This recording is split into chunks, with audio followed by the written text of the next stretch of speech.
Hello friends welcome to இது உங்கள் சமையல். இன்னைக்கு சூப்பரான குருமா ரெசிபிங்க. இது வந்து ஒரு 5ல இருந்து 7 நிமிஷத்துக்குள்ள செஞ்சே முடிச்சிடலாம். அந்த அளவுக்கு ரொம்ப ரொம்ப ஈஸி.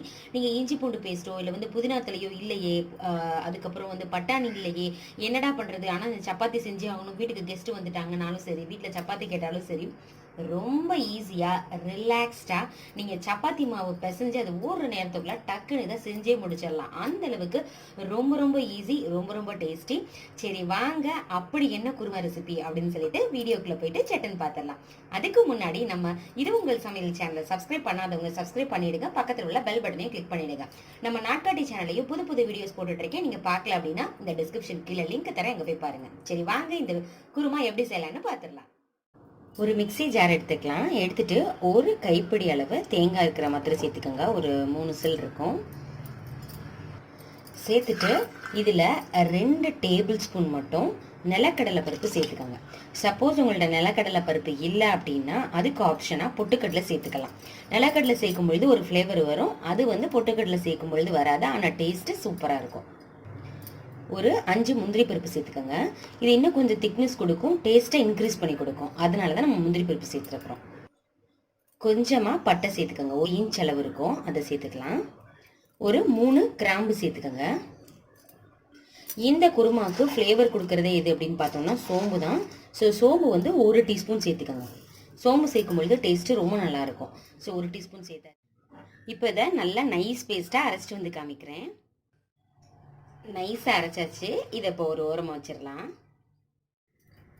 அடுப்பில் ஒரு கடாய் வச்சுக்கலாம். அதில் ஒரு 2 டேபிள் ஸ்பூன் எண்ணெய் சேர்த்துக்கோங்க.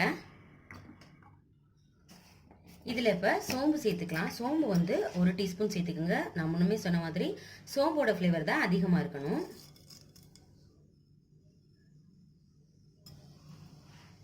இதில் கொஞ்சமாக கல்பாசி சேர்த்துக்கலாம். கல்பாசியோட ஃப்ளேவரும் நல்லாயிருக்கும். ஒரு பெரிய வெங்காயத்தை நீள நீளமாக கட் பண்ணி இதில் சேர்க்குங்க. வெங்காயம் கொஞ்சம் பொன்னிறமாகட்டும், அது வரைக்கும் நல்லா வதக்கி விடலாம். ஒரு தக்காளியை இந்த மாதிரி நீளமாக கட் பண்ணி இதில் சேர்த்துக்கலாம். சின்னதாக இருந்தது அப்படின்னா 2 சேர்த்துக்கோங்க. ரொம்ப புளிப்பாக இருந்தாலும் நல்லா இருக்காது, அதனால இந்த அளவு மட்டும் சேர்த்துக்கோங்க, கரெக்டாக இருக்கும். இப்போ இந்த எண்ணெயிலேயே என்ன பண்ண போறோம்னா மிளகாய் தூள் சேர்க்க போறோம். ஒரு 2 டீஸ்பூன் சேர்த்துக்கிறேன். உங்களுக்கு காரம் கம்மியாக சேர்த்துக்கிறீங்க அப்படின்னா நீங்கள் கொஞ்சமே கம்மி பண்ணிக்கலாம். நம்ம சீக்கிரமாக செய்கிறதுனால இந்த எண்ணெயிலேயே நம்ம நல்லா வதக்கிறது மூலயமா பச்சை வாசனை சீக்கிரம் போயிடும், அதனால தான் இந்த எண்ணெயிலேயே வதக்குறோம். கொஞ்சம் சீக்கிரம் செய்யலாம், அதுக்காக தான். கருகிடக்கூடாது. இப்போ நம்ம அரைச்சி வச்சிருக்கிற மசாலா அதில் சேர்த்துடலாம்.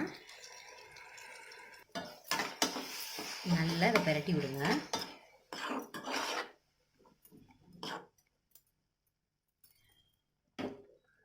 இன்னும் கொஞ்சம் தண்ணி சேர்த்துக்கோங்க. மிக்சி ஜாரில் ஒட்டியிருக்குள்ளையே அதுலேயே தண்ணி சேர்த்து நான் சேர்த்துட்டேன். தண்ணி தேவையான அளவு சேர்த்துட்டு இப்போ இதுக்கு தேவையான அளவு உப்பு சேர்த்துக்கலாம். லாஸ்ட்டு ஒரு ஃப்ளேவருக்காக சிக்கன் மசாலா கொஞ்சம் சேர்த்துக்கோங்க. நீங்கள் உங்கள்கிட்ட இல்லைன்னா கடையில் வந்து ஆச்சி சிக்கன் மசாலா இருக்குல்ல, நீங்கள் அது கூட சேர்த்துக்கலாம். ஆச்சி சக்தி எதுனாலும் சரி சேர்த்துக்கலாம், நல்ல ஒரு ஃப்ளேவர் கொடுக்கும். இப்போ நல்லா கொதிக்க விட்டு இறக்கணும்னா சூப்பரான குருமாங்க. 5 நிமிஷத்தில் தானே அதை செஞ்சு வைத்தனா இவ்வளோ டேஸ்ட்டாக இருக்குது அப்படிங்கிற லெவலுக்கு இருக்கும். ஆனால் நல்லா கொதிக்க மட்டும் விட்டுறணும். கொதிக்க விட்டு பாருங்கள், லைட்டாக கொதிக்குதில்ல, இந்த ஸ்டேஜ்லேயே அமுத்திடாமல் ஒரு 2 நிமிஷத்துக்கு நல்லா தலன்னு கொதிக்க விட்டுட்டிங்கன்னா சூப்பரான குருமா ரெடி ஆயிடும். நல்லா கொதிச்சிருச்சு. இஞ்சி பூண்டு இல்லாமல் புதினா தலை இல்லாமல் இவ்வளோ டேஸ்டியான குருமாவா நீங்களும் செஞ்சு பாருங்கள். நம்ம எல்லாத்துக்கும் சால்னா பிடிக்கும் இல்லையா, அந்த டச் இதில் இருக்கும்.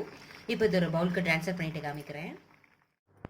பவுலுக்கும் ட்ரான்ஸ்ஃபர் பண்ணியாச்சு. பாருங்களேன், பார்க்குறதுக்கே சூப்பராக இருக்குது, டேஸ்ட்டும் ரொம்ப நல்லா இருக்கும். என்னடா அது கொஞ்ச நேரத்தில் இவ்வளோ டேஸ்ட்டா அப்படின்ற அளவுக்கு இருக்கும். நீங்களும் இதே மாதிரியே ட்ரை பண்ணி பாருங்கள். ட்ரை பண்ணி பார்த்துட்டு எப்படி இருந்துச்சு அப்படின்னு சொல்லிட்டு கமெண்ட் பண்ணுங்கள். உங்கள் ஃப்ரெண்ட்ஸ் அண்ட் ரிலேட்டிவ்ஸ் கூட ஷேர் பண்ணுங்கள். இந்த வீடியோ உங்களுக்கு பிடிச்சிருக்கும்னு நினைக்கிறேன். பிடிச்சிருந்துச்சுன்னா இது உங்கள் சமையலுக்கு சப்ஸ்கிரைப் பண்ணுங்கள், லைக் பண்ணுங்கள். இதே மாதிரி இன்னொரு இன்ட்ரெஸ்டிங்கான வீடியோவில் பார்க்கலாம். தேங்க்யூ ஃப்ரெண்ட்ஸ், பாய்.